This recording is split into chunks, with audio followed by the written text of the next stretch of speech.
அனைவருக்கும் வணக்கம். Tamil Nifty zone YouTube சேனலை சப்ஸ்கிரைப் பண்ணுற அனைத்து நல்லுள்ளங்களுக்கும் என்னுடைய மனமார்ந்த நன்றிகளை தெரிவித்துக் கொள்கிறேன்.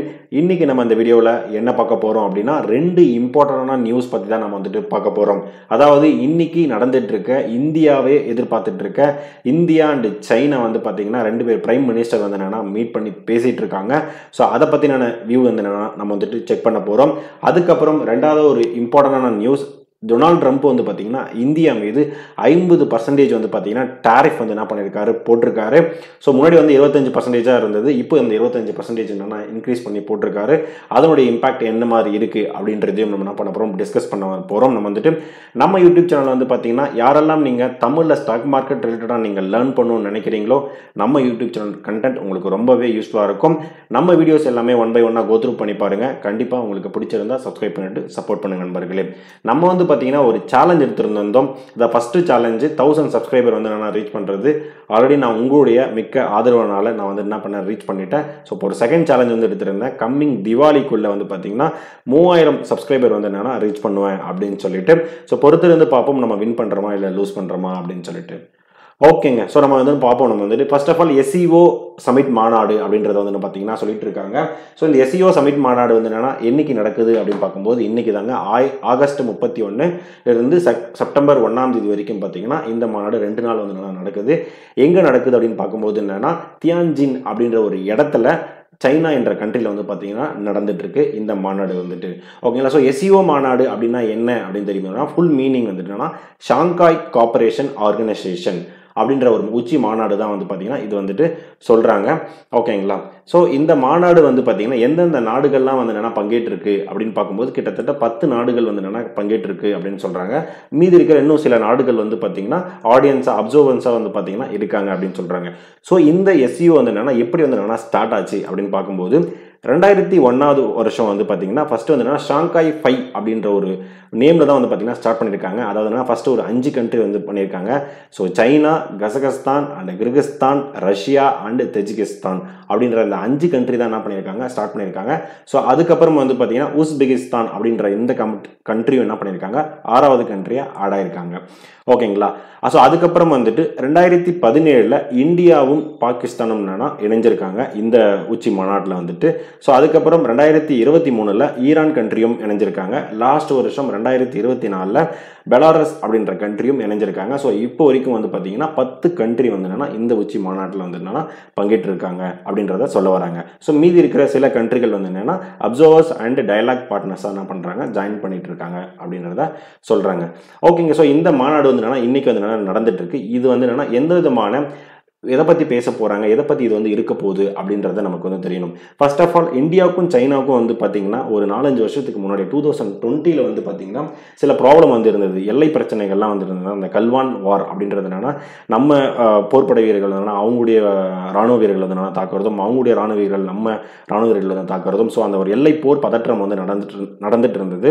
ஸோ அதனால் அந்த டைமில் வந்து பார்த்தீங்கன்னா இந்தியாவுக்கும் சைனாவுக்கும் வந்து பார்த்தீங்கன்னா அந்த ஏர் டிரான்ஸ்போர்ட் அது எல்லாமே வந்து என்னன்னா ஸ்டாப் பண்ணி வச்சிருந்தாங்க. ஸோ ஃப்ளைட்லாம் வந்து மூவ் பண்ணக்கூடாது அந்த மாதிரிலாம் வந்து ஸ்டாப் பண்ணி வச்சுருந்தாங்க.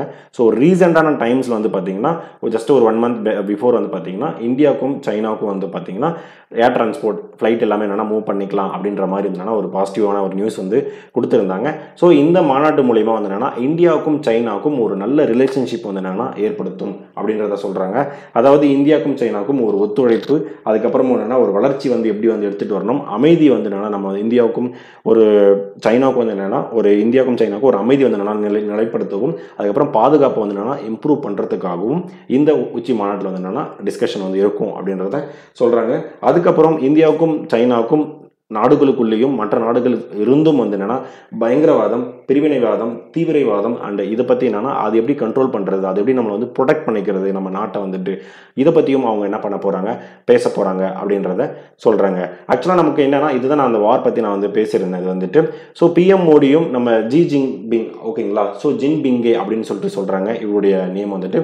இவங்க 2 பேரும் ஒரு 10 மாதத்துக்கு முன்னாடி வந்து பார்த்தீங்கன்னா பிரிக்ஸ் மாநாடு அப்படின்றதுல வந்து பார்த்தீங்கன்னா இவங்க வந்துட்டு என்னன்னா எல்லாமே வந்து கலந்துட்டு இருந்தாங்க. ஸோ ரஷ்யாவில் போயிட்டு எல்லாமே இந்த பிரிக்ஸ் மாநாட்டில் இவங்க 2 பேரும் பேசியிருந்தாங்க.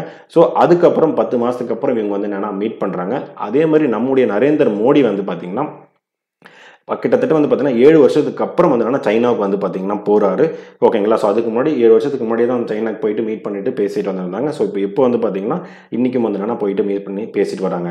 ஸோ இதெல்லாம் எதுக்காக பண்றாங்க அப்படின்னும் போது ஏன் இது வந்து இவ்வளோ ஒரு இம்பார்ட்டன்டான நியூஸாக வந்து பார்க்கப்படுது அப்படின்னும் போது வந்து பார்த்தீங்கன்னா இந்த பேச்சுவார்த்தை மூலயமா நம்ம யுனைடெட் ஸ்டேட் அமெரிக்காவுக்கு வந்து பார்த்தீங்கன்னா நமக்கு ட்ரேட் டென்ஷன் வந்து நமக்கு என்ன பண்ணுறாங்க கொடுத்துட்டு இருக்காங்க. ஸோ அதுக்கு ஒரு பதிலடி கொடுக்கணும், அதுக்கான ஒரு நெக்ஸ்ட் மூவ், ஒரு பாசிட்டிவ் மூவ் எடுக்கணும் அப்படின்றது வந்து பார்த்தீங்கன்னா ஒரு பாசிட்டிவ் டைரக்ஷனில் வந்து பார்த்தீங்கன்னா ஒரு மாநாடு வந்து என்ன பண்ணுறாங்க நடத்திட்டு இருக்காங்க. ஓகேங்களா. ஸோ நம்ம இவர் வந்து பார்த்தீங்கன்னா என்ன பண்ணியிருக்காரு அப்படின்னு பார்க்கும்போது கிட்டத்தட்ட 50% ஆஃப் டேரிஃப் வந்து பார்த்தீங்கன்னா இந்தியா மேலே, இந்தியன் கூட்ஸ் மேலே என்ன பண்ணியிருக்காரு போட்டிருக்காரு. ஒரு எக்ஸாம்பிள், நம்ம நாட்டிலேருந்து என்னென்னா ஒரு பொருள் வந்து என்னென்னா ஒரு உற்பத்தி பண்ணி ஒரு 1000 ரூபாய் வந்து பார்த்தீங்கன்னா நம்ம வந்து என்னென்னா ஒரு ஃபிக்ஸ் பண்ணிவிட்டு அது வந்து அமெரிக்காவில் வந்து என்னென்னா ஒரு 1000 ரூபாய்க்கு போய் நம்ம போய் சேல் பண்ணுறோம் அப்படின்னும் போது என்னென்னா ஓகே நீங்கள் எக்ஸாம்பிள் டாலரில் கூட எடுத்துங்க. ஸோ ஒரு $1000 அப்படின்ற மாதிரி வந்து என்னென்னா எடுத்துக்கிட்டு நீங்கள் சேல் பண்ண போகிறீங்க அப்படின்னும் போது இம்போர்ட் டியூட்டியாக அவங்களுக்கு வந்து பார்த்தீங்கன்னா 50% டேரிஃப் வந்து என்ன பண்ணுறாங்க கொடுத்துட்றாங்க. அப்போ நீங்கள் எவ்வளோக்கு வந்து நீங்கள் வந்து சேல் பண்ணணும், 1500 அப்படின்ற டாலரில் தான் நீங்கள் என்ன பண்ண முடியும், சேல் பண்ண முடியும். இப்போ இதே வந்து வேற ஒரு கண்ட்ரி அவங்களும் என்ன பண்ணுறாங்கன்னா 1000 வந்து கொண்டு வராங்க. பட் ஆனால் அவங்களுக்கு வந்து பார்த்தீங்கன்னா 20% வரைக்கும் வச்சிருக்காங்க அப்படின்னும் போது டேரிஃப் என்னும்போது அப்போ அவங்க எவ்வளோக்கு வந்து சேல் பண்ணுவாங்க, 1200க்கு வந்து சேல் பண்ணுவாங்க. அப்போ அதே ப்ராடக்ட் சேம் குவாலிட்டியில் வந்து என்னன்னா நம்ம இந்தியா போயிட்டு 1500 ரூபாய்க்கும் வேற ஒரு கண்ட்ரி வந்து என்னன்னா 1200 ரூபாய்க்கும் சேல் பண்ணும்போது அப்போ எப்படி இருக்கும் இம்பாக்ட் வந்துட்டு கண்டிப்பாக அங்கே இருக்கிற மக்கள் என்ன பண்ணுவாங்க, 1200 ரூபாய் கொடுத்து அந்த விலையில் இருக்கிறது தான் பண்ணுவாங்க. ஏன்னா சேம் ப்ராடக்ட் சேம் குவாலிட்டி அப்படின்னும் போது அங்கே தான் போவாங்க. ஸோ இது மூலியமா நமக்கு என்ன ஆகணும், டைரக்டாகவும் இன்டைரக்டாகவும் என்னன்னா நிறைய வேலை வாய்ப்பின்மை, நிறைய ப்ராப்ளம் வந்து என்னன்னா நமக்கு இந்திய நாட்டுக்கு என்ன பண்ணும் ஏற்படும். ஸோ இந்த ட்ரேட் டென்ஷன் வந்து பார்த்தீங்கன்னா இந்தியாவுக்கு அதிகமாக ரீசெண்ட் டைமில் வந்து பார்த்தீங்கன்னா டொனால்ட் ட்ரம்ப் வந்து அவர் என்ன பண்ணுறாரு பண்ணிட்டு கொடுத்துட்டு இருக்காரு அவர் வந்துட்டு. ஸோ இதனால நம்ம இந்தியன் வந்து என்னன்னா அந்த பிரிக்ஸ் மாநாட்டையும் சரினா இந்தியன் இப்போ பிரைம் மினிஸ்டர் வந்து என்னன்னா நம்ம நாட்டிலேருந்து அவர் நாட்டுக்கு போயிட்டு மீட் பண்ணுறது வந்து பார்த்தீங்கன்னா இதனோட இம்பாக்ட்னால இந்தியாவும் சைனாவும் முன்னாடி வந்து என்னன்னா சில கோல்டு வாரா இருந்த இந்தியாவும் சைனாவும் இப்போ ஒரு நல்ல க்ளோசரான நிலைமைக்கு வந்து என்னன்னா தள்ளப்பட்டு இருக்கு அப்படின்றத சொல்றாங்க. ஸோ இதுவுமே ஒரு நல்ல விஷயம் தான் அது வந்துட்டு. ஏன்னா நமக்கு அருகாமையில் இருக்கிற கண்ட்ரிஸ் வந்து என்னன்னா ஒரு போர் பதற்றமும் ஒரு ப்ராப்ளமும் இல்லாத ஒரு கண்ட்ரியா வந்து என்னன்னா ஒரு பாசிட்டிவ் வேலை நம்ம வந்து என்னன்னா ஒரு பாதுகாப்பு சம்பந்தமாகவும் ஒரு வளர்ச்சி விகிதத்திலையும் நம்ம வந்து என்னன்னா இருந்தோம் அப்படின்னும் போது அது கண்டிப்பாக வந்து என்னன்னா இருக்கும் அப்படின்றத வந்து பார்த்தீங்கன்னா என்னுடைய இது வந்துட்டு. ஸோ இதை பற்றி நீங்கள் என்ன நினைக்கிறீங்க அப்படின்றத என்ன பண்ணுங்க, கமெண்ட் பண்ணுங்க. உங்களுக்கு இன்னும் அடிஷ்னல் இன்ஃபர்மேஷன் தெரிஞ்சிருந்தாலும் கமெண்ட் பண்ணுங்க. இன்னும் இந்த 50% டேரிஃப்னால நமக்கு இந்தியன் ஸ்டாக் மார்க்கெட்டுக்கு எந்த அளவுக்கு வந்து என்னன்னா இம்பாக்ட் இருக்கும் அப்படின்றத நீங்கள் என்ன பண்ணுங்க, கமெண்ட் பண்ணுங்க. ஸோ இதுதான் நான் கலெக்ட் பண்ண டேட்டா. நான் இன்னும் அடிஷ்னலாக டேட்டாஸ் எல்லாமே நான் கலெக்ட் பண்ணிட்டு கம்மிங் வீடியோஸில் வந்து நான் உங்களுக்கு போஸ்ட் பண்ணுறேன். இந்த வீடியோ உங்களுக்கு பிடிச்சிருந்தா லைக் பண்ணி விடுங்க. அடிஷ்னல் இன்ஃபர்மேஷன் தெரிஞ்சிருந்தாலும் கமெண்ட் பண்ணி விடுங்க. இந்த சேனலோட கண்டென்ட், நம்மளோட சேனலோட கண்டென்ட் உங்கள் ஃப்ரெண்ட்ஸ் அண்ட் ஃபேமிலிக்கு ஷேர் பண்ணி விடுங்க.